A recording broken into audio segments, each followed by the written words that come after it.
नमस्कार, कसे आहात सर्व? मस्त आहात ना? मस्तच राहा. सर्वांना सर्वप्रथम श्री स्वामी समर्थ. तुम्हाला सर्वांना आजचा दिवस खूप छान आनंदाचा आणि आरोग्यदायी जाओ. तर रोज सकाळी सगळ्यांच्या घरी जी धावपळ असते ना, ती म्हणजे ही पिण्याच्या पाण्याची. तर पूर्वी जेव्हा मी ऑफिसला जायची तर तेव्हा कसं पाणी भरून ठेवायला तेवढा वेळ नसायचा. तर म्हणून मी तेव्हा ऑफिसला जात असतानाच हे केंटचं जे प्युरिफायर तुम्हाला दिसतंय 7 का 7.5 लिटरचं हे प्युरिफायर आहे. तर ते मी तेव्हा घेतलं होतं की एवढं पाणी आम्हाला पुरेसं होऊन जायचं, एवढं जरी भरलं तरी. कारण भरायला तेवढा वेळ नसायचा. पण आता हे प्युरिफायर थोडंसं जुनं झालंय आणि जे ह्यातलं पाणी आहे ते पाणी कसं आहे, पिण्याजोगतं आहे, नाहीये का काय आहे किंवा पाणी आपल्या घरी कसं येतं, तर ते सगळं आज मी चेक करणार आहे आणि तुमच्यासोबत सुद्धा शेअर करणार आहे.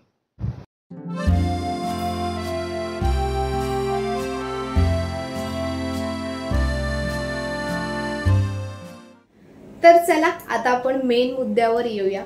ते म्हणजे की आज मी तुमच्यासोबत शेअर करणार आहे एक मस्त इन्फॉर्मेशन की जी मला सुद्धा खूप कामाला आली आणि तुम्हाला सुद्धा खरंच खूप कामाला येईल.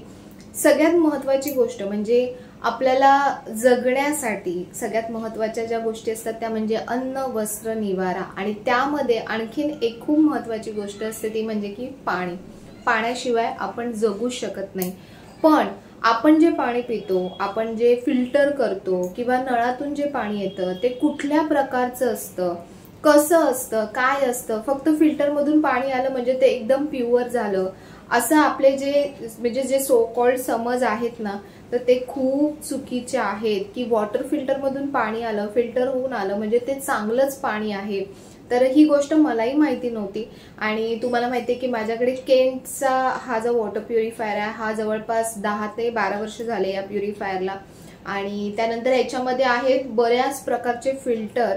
म्हणजे याच्यामध्ये एक आउटर फिल्टर येतो, त्यानंतर आतमधले 3 ते 4 वेगवेगळ्या प्रकारचे फिल्टर्स येतात. इवन मी जेव्हा ते फिल्टर जेव्हा हे करायला येतात म्हणजे क्लीन करायला येतात तर तेव्हा त्यांच्याकडून मी शिकूनही घेतलं होतं की कशा प्रकारे ते क्लीन करायचं. म्हणजे ते जे एक्स्ट्राचे खूप सारे चार्जेस जातात तर ते आपण वाचवू शकतो. फिल्टर्सला इयरली तुम्हाला सर्व्हिसिंग करावी लागते. म्हणजे जे आतले फिल्टर्स असतात तर ते चेंज करावे लागतात. फक्त ते क्लीन करून होत नाही, त्यातली जी कॅपॅसिटी असते पाण्याला प्युरिफाय करायची तर ती हळूहळू डिग्रेड होत असते, म्हणजे कमी होत असते. तर हा झाला एक फिल्टरचा भाग. तर आता हा फिल्टर खूप जुना झालाय, दिसतोय खूप सुंदर छान कारण त्याला मी तसा मेंटेन ठेवलाय. पण त्याचं जे काम आहे ते काम तो करतोय का, तर हे मी चेक केलं. म्हणजे कसं चेक केलं ते पण मी तुम्हाला सांगणार आहे. तोच आजचा विषय आहे की जे आपण पाणी येतं आपल्याकडे किंवा आपण जे पाणी प्युरिफाय करतो ते खरंच पाणी किती पिण्याजोगं आहे, किती प्युरिफाय आहे, किती मिनरल्स त्याच्यामध्ये आहेत. तर ही गोष्ट तुम्ही म्हणाल ताई आता हे कसं चेक करायचं, तर मी पण बऱ्याचशा गोष्टी चेक केल्या आणि त्याच्यानंतर एक गोष्ट मला मिळाली त्याच्यामध्ये आणि त्यानुसार आपण आज बघणार आहोत की पाणी तुमच्या घरातलं पाणी कसं आहे आणि त्याच्यानुसार तुम्हाला कुठल्या प्रकारचं फिल्टर गरजेचं आहे किंवा नाही सुद्धा आहे. तर हे कसं चेक करायचं ते पहिले बघूया. त्यानंतर चला मी तुमच्यासोबत आणखीन या गोष्टीवरती थोडंसं डिस्कस करणार आहे. तर चला.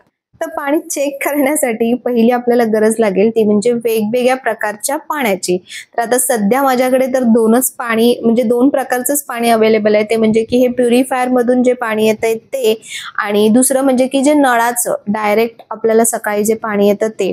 तर हे आता मी तुमच्या समोर घेतलंय प्युरिफायरचं पाणी आणि हे मी काढून ठेवलं होतं जे नळाचं डायरेक्ट पाणी आलं होतं ना, तर ते पाणी मी इथे काढून ठेवलंय ग्लासामध्ये. तर हे आहे TDS चेकर. हे मी Amazon वरून मागवलं होतं. तर TDS म्हणजे पाण्यामध्ये किती प्रमाणात क्षार, मिनरल्स किंवा किती प्रमाणात काय गोष्टी अवेलेबल आहेत, पाणी खरंच पिण्याजोगं आहे का, हार्ड वॉटर आहे का, जास्तीत जास्त क्षार आहेत का, किती आहे, तर हे सर्व ह्याच्यामध्ये चेक केलं जातं. तर आता आपण हे बघणार आहोत. तर याच्यामध्ये बघा रेंज दिलेल्या असतात म्हणजे तुम्हाला समजतं की याच्यावरून तुमचं पाणी कसं आहे. जर 200च्या वरती तुमच्या पाण्याचं PPM जात असेल तर ते पाणी हार्ड वॉटर म्हणजे बोरिंगचं जे पाणी येतं ना त्याच्यामध्ये कन्सिडर केलं जातं. तर एकदम सोपं आहे हे चेक करायला. याच्यामध्ये बघा ही जी खाली हे नॉब दिलंय ते ओपन करायचं आणि तिथून आपल्याला पाणी चेक करायचं असतं. वरचं पॉवर बटन ऑन करायचं असतं. याच्यामध्ये पाण्याचं जे म्हणजे टेम्परेचर सुद्धा आपल्याला चेक करता येतं. तर सध्या मी तर पाण्याचं जे TDS आहे ते चेक करते आणि TDS काय असतं वगैरे ते आणखीन पुढे मी तुम्हाला एकदम म्हणजे सविस्तरपणे सुद्धा सांगेन. तर पहिले आपण हे चेक करूया. जी एक्साइटमेंट आहे जी पाण्याची चेकिंग करायची तर ती पहिले बघूया. तर बघा फक्त काय एकदम इझी आहे. हा जो खालचा पार्ट आहे मीटरचा तो आपल्याला पाण्यामध्ये ठेवायचा आहे आणि पाण्यातून काढलं ना बाहेर तर लगेच त्याचं रीडिंग जातं. तर म्हणून इथे होल्डचं एक बटन दिलेलं असतं. त्याच्यामुळे पाण्यातून तुम्ही बाहेर जरी काढलं तरी तुम्हाला याचं मीटर जे आहे म्हणजे याची किती रेंज आहे ती दिसते. तर बघा माझ्या जे आपण प्युरिफायर मधून पाणी घेतलं होतं तर त्याचं रेंज 74 इथे दिसतंय. म्हणजे 100च्या आतमध्येच आपलं मीटर इथे दिसतंय. ठीक आहे, तर हे आपलं झालं प्युरिफायरचं पाणी. त्यानंतर आता आपण चेक करू की जी मी डायरेक्ट नळातून पाणी घेतलं होतं ग्लासामध्ये तर त्या पाण्याचं रीडिंग काय आहे. तर हे थोडंसं असं हलवायचं, जरा स्वच्छ करायचं, कारण नाही तर मग मिक्स होऊ शकतं, सेम रीडिंग येऊ शकतं. तर पॉवर बटन पुन्हा ऑन ऑफ करून मी या ग्लासमध्ये ते बुडवलेलं आहे आणि ह्याचं रीडिंग किती येतंय ते मी तुम्हाला दाखवते. पहिले मी होल्ड बटन प्रेस करते आणि त्यानंतर बघा ह्याचं रीडिंग किती आलेलं आहे. तर हे बघून आहे ना मलाच आश्चर्याचा धक्का बसला खरं सांगू तर, की बघा 73 म्हणजे 73 म्हणजे जे प्युरिफायरचं पाणी होतं त्याच्यापेक्षा सुद्धा ह्याचं 1 PPM ने ह्याचं पाण्याचं जे रीडिंग आहे ते कमी आलेलं आहे. तर म्हणजे तुम्हाला समजलं असेल की माझं प्युरिफायर काम करतंय की नाही करतंय, नाही करत आहे. तर आणखीन एक गोष्ट आपण याच्यामध्ये थोडासा ट्विस्ट देऊया, आणखीन एक चेक करूया. ते म्हणजे मी याच्यामध्ये आता प्युरिफायरच्या पाण्यामध्ये तुरटी घातलेली आहे. तर तुम्ही बघितलं की काय गोष्ट झाली ती म्हणजे की हा जो प्युरिफायर कॅनचा मी घेतला होता तर हा सुरुवातीला तर खूप चांगला काम करत असेल. कुठलाही जो प्युरिफायर आपण घेतो त्याची मॅक्सिमम लाईफ 6 ते 7 वर्ष असते. जर तुम्ही कितीही त्याचं मेंटेनन्स केलं तरी त्याची लाईफ 6 ते 7 वर्ष असतं. आणि ही जी गोष्ट मी तुम्हाला दाखवली हे जे TDS चेकर आहे तर ह्याच्याने आपण पाण्यामध्ये किती मिनरल्स आहेत, किती क्षार आहे, पाणी खरंच पिण्याजोगं आहे का, ते ह्या सगळ्या गोष्टी यामधून चेक होतात. आपण प्युरिफायर घेताना नेहमी आपण कुठल्या गोष्टींचा विचार करतो नॉर्मली. तर आपण प्युरिफायर किती छान दिसतोय, तो माझ्या जागेत कसा फिट होईल, त्याच्यामध्ये पाण्याचं स्टोरेज किती आहे, किंवा कधी कधी कोणाला स्टोरेज विदाउट स्टोरेज सुद्धा हवा असतो. परत जी कंपनी घेतोय त्या कंपनीची सर्व्हिस कशी आहे वगैरे, ह्या सगळ्या गोष्टी म्हणजे इतर सर्व गोष्टींचा आपण विचार करतो. पण जी खूप महत्वाची गोष्ट आहे की ती म्हणजे पहिली गोष्ट म्हणजे तुमचं पाणी कसं आहे. तुमचं पाणी जसं असेल त्याच्या हिशोबानेच तुम्हाला प्युरिफायर घ्यायची गरज असते. त्यासाठी मी जेव्हा बघितलं भरपूर काय काय सगळीकडे चेक केलं तर तेव्हा मला ही गोष्ट कळली की हे जे मीटर आहे TDS मीटर तर ह्याच्याने आपण पाणी चेक करू शकतो. याच्यामध्ये बघा इथे मागच्या साईडला इथे मी तुम्हाला दाखवली की ते रेंजही दिलेली आहे. तर इथे त्यांनी सांगितलंय की 100 पर्यंत 100च्या पुढे जे जातं ना ते हार्ड वॉटर म्हणजे ह्याच्यामध्ये जे PPM इथे वरती जे तुम्हाला दिसत होतं ते PPM त्याचं मीटर असतं. तर अप टू 100 पर्यंत जर तुमचं आलं तर ते पाणी म्हणजे ओके असतं पिण्याजोगं. 50 पर्यंत असेल तर आणखीन चांगलं आहे ते पाणी. म्हणजे TDS जेवढं कमी असेल पाण्यामध्ये तेवढं जास्त चांगलं असतं. पण थोड्याफार प्रमाणात म्हणजे अप टू 50 पर्यंत तुमच्या पाण्यामध्ये TDS असणं सुद्धा महत्वाचं असतं. तर हे TDS काय असतं म्हणजे पाण्यामध्ये बघा नैसर्गिकरित्या आपल्या पाण्यामध्ये जे मिनरल्स असतात जे आपल्या शरीरासाठी खरंच खूप चांगले असतात ते आपल्या शरीरात गेले पाहिजेत. पण पाणी जिथून येतं पाईपलाईन मधून किंवा कुठून येतं तर त्याच्यामुळे ते पाणी बरेचदा गढूळ होतं, बॅक्टेरिया त्याच्यामध्ये असतात, त्याच्यामुळे खूप सारे आजार होतात. तर म्हणून आपण वॉटर प्युरिफायर लावतो. पण प्युरिफायर लावण्याचे सुद्धा खूप साऱ्या स्टेजेस आहेत तर त्या मी तुम्हाला पुढे सांगणार आहे. तर पहिले आता जी आपण तुरटी पाण्यामध्ये मिक्स केली होती तर ते पाणी आपण एकदा पुन्हा चेक करूया की त्या पाण्याचा TDS काय येतो. तर तुरटी घालून मी पाण्यात थोडा वेळ ठेवलं होतं की ज्यामुळे त्याचं म्हणजे ऍक्टिव्हेशन होईल, तुरटीचं काम चालू होईल. आणि आता आपण चेक करूया की तुरटी घातल्यानंतर पाण्याचं जे रीडिंग आहे PPMचं तर ते किती येत आहे. तर बघा हे एकदम विदिन अ सेकंड्स तुम्हाला याचे रीडिंग्स मिळतात, खूप जास्त वेळ सुद्धा लागत नाही याच्यामध्ये.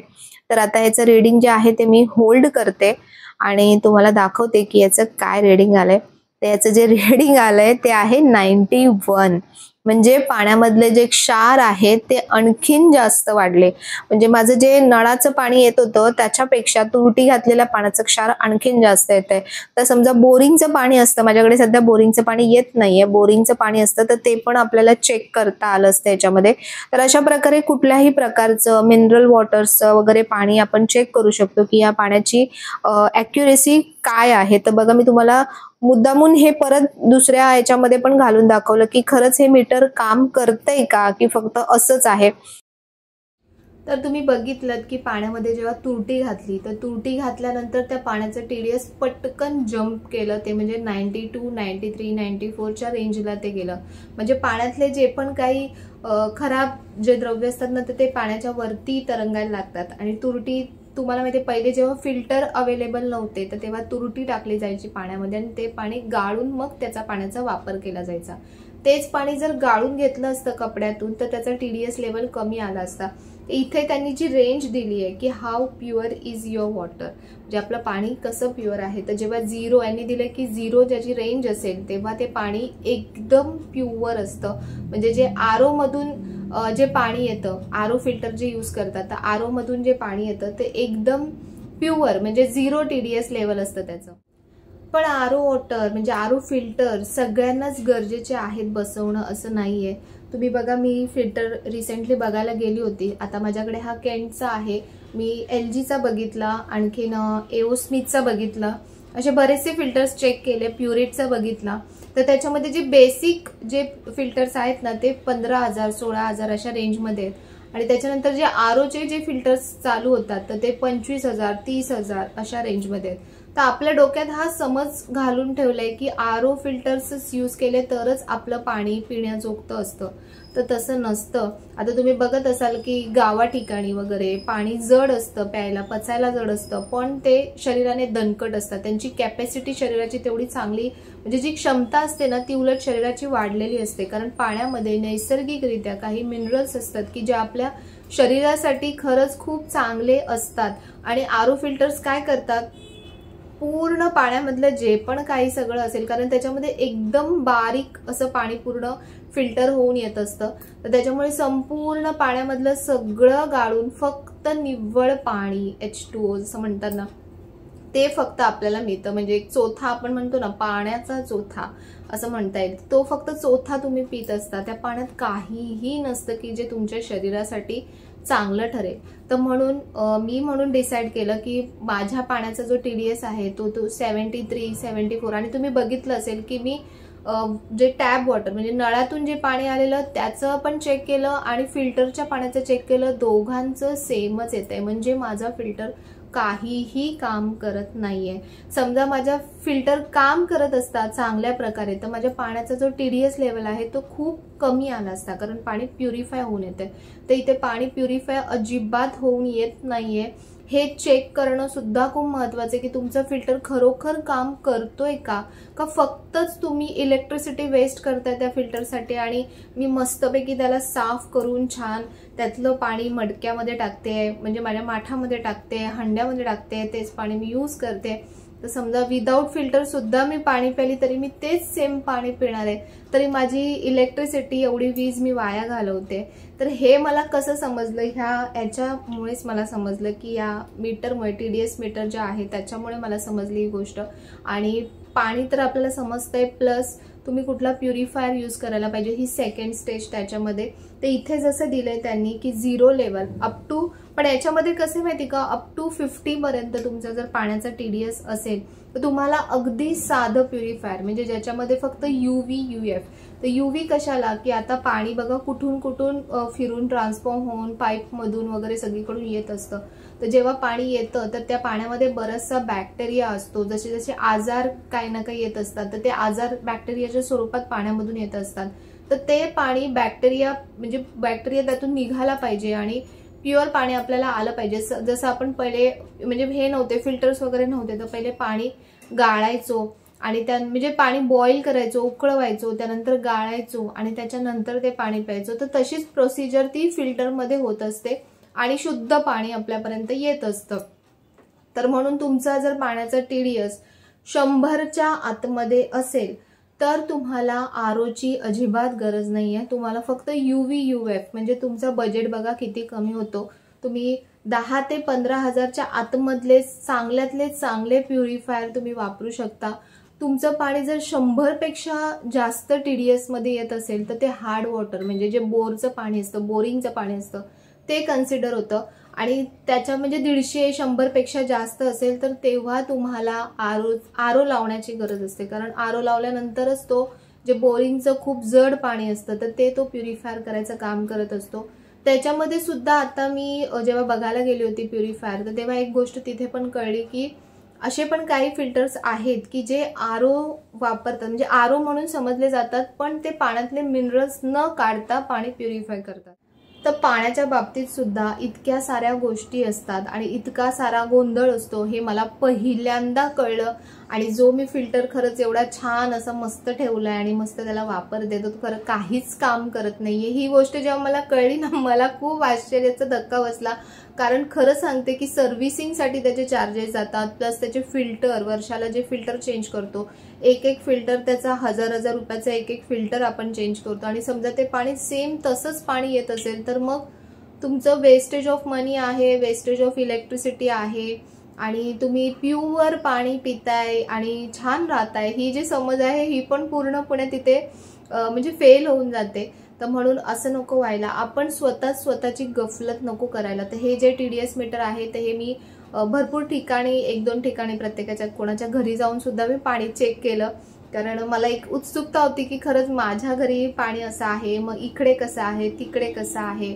तर याच्यामध्ये आपल्याला त्यांनी मोड पण दिलेले असतात, त्याच्यामध्ये आपण पाण्याचं जे म्हणजे गरम पाणी किती आहे, सेल्सिअस किती आहे, फॅरेनहाइट किती आहे, तर ते पण आपण याच्यामध्ये चेक करू शकतो। तर ही काय ह्या TDS मीटरची ऍड नाहीये, हे मी Amazonवरून मागवलं होतं, पण मस्त गोष्ट आहे। मला असं वाटतं की हरकत नाहीये आपण हे ठेवायला, कारण आपलं जे प्युरिफायर आहे तर प्युरिफायर जसं जसं जुनं होत जातं तर तसं तसं पाणी तुमचं कसं किती प्युरिफाय होऊन येतंय।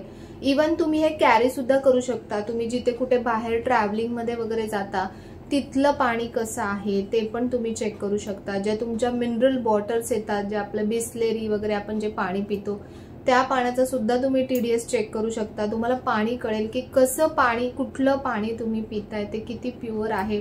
तर आता बऱ्याच जणांना असं वाटेल की ताई एवढं सगळं कशाला अभ्यास करायचा पाण्याच्या बाबतीत, पण तुम्हाला माहिती आहे खूप सारे आजार, आता पावसाळा जसा सुरू होईल ना तर खूप सारे आजार हे निव्वळ पाण्यामुळे होतात, पाण्याच्या प्रॉब्लेममुळे होतात।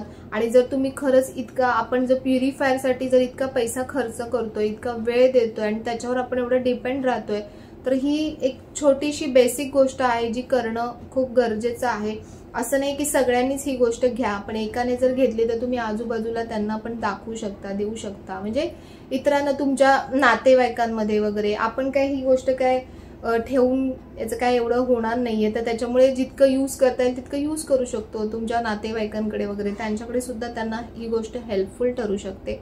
तर म्हणून मला तरी खूप हेल्पफुल ठरली आणि आता मी विचार केलाय की आता ह्याच्यानुसार मी कुठला प्युरिफायर चूज करू। आता माझं पाणी तुम्ही बघितलं की 73-74 ppm मध्ये माझं पाणी येतं, तर म्हणजे मला आरोची गरज नाहीये। नाही तर पहिले मी विचार केलेला की मी आरोच घेईन, म्हणजे आरो हे असा कन्सेप्ट झालाय की म्हणजे आरो म्हणजे खूप मस्त एकदम छान असं पाणी पूर्ण असं प्युरिफाय होऊन होतं, पण गरज असेल तरच, गरज नसेल तर खरंच आरो घेऊ नका। नॉर्मल UV UF जे फिल्टर्स असतात ते सुद्धा तुमच्या पाण्याला तेवढ्या छान प्रकारे प्युरिफाय करतात। तर आजचं हे सगळं माझं एवढं सगळं रामायण तुम्हाला होप सो की तुम्हाला कळलं असेल, त्याचं जे महत्त्व आहे ते पण तुम्हाला कळलं असेल की कशासाठी मी एवढा सगळा खटाटोप केला आहे। तर तुम्हाला आजचा व्हिडिओ कसा वाटला? जर व्हिडिओ आवडला असेल तर नेहमीप्रमाणे व्हिडिओला लाईक करा, शेअर करा, सबस्क्राईब करा। पुन्हा भेटूया आपण उद्याच्या नवीन व्हिडिओमध्ये। तोपर्यंत सर्वांना बाय आणि सर्वांना श्री स्वामी समर्थ।